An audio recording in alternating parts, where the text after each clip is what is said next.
Paulo. Aonde mora? Moro dentro do Papi.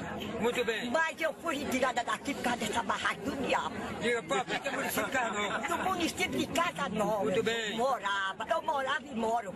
Eu saí com uma cachorra desgraçada. Isso. Desprezada. Expulsa por a checha. Eu não sei que diabo que eu fiz minha filha pequena.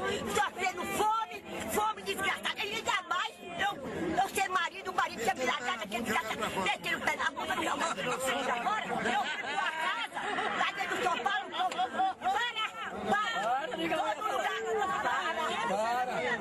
toda vez que eu ia pra casa, diabo, escuta!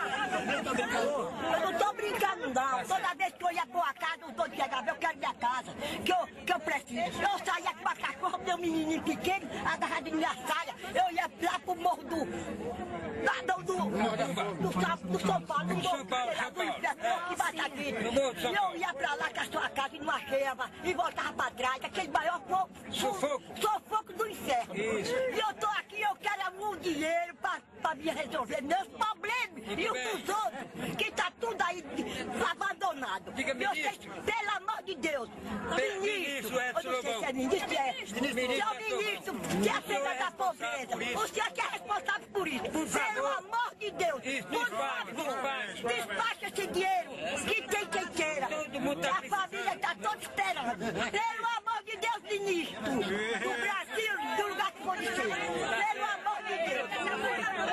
Caiu em cima da o voto, os prefeitos, tudo. E aí, direito possível que você não manda meu irmão, que é a pena da pobreza, pelo amor de Deus. Eu estou esperando, eu sou a pobre, que do teu marido, eu estou aqui abandonada, e eu quero meu dinheirinho. Parabéns, dona Maria! Eu quero meu dinheiro. Parabéns, dona Maria! Deus vai fazer o ministro ouvir a sua voz! Olha esse povo, Deus vai fazer o ministro ouvir a sua voz! Deus vai fazer o ministro ouvir a sua voz! Atenção, atenção, Gino. Atenção, Gino, por gentileza, compareça aqui no carro de som, Gino.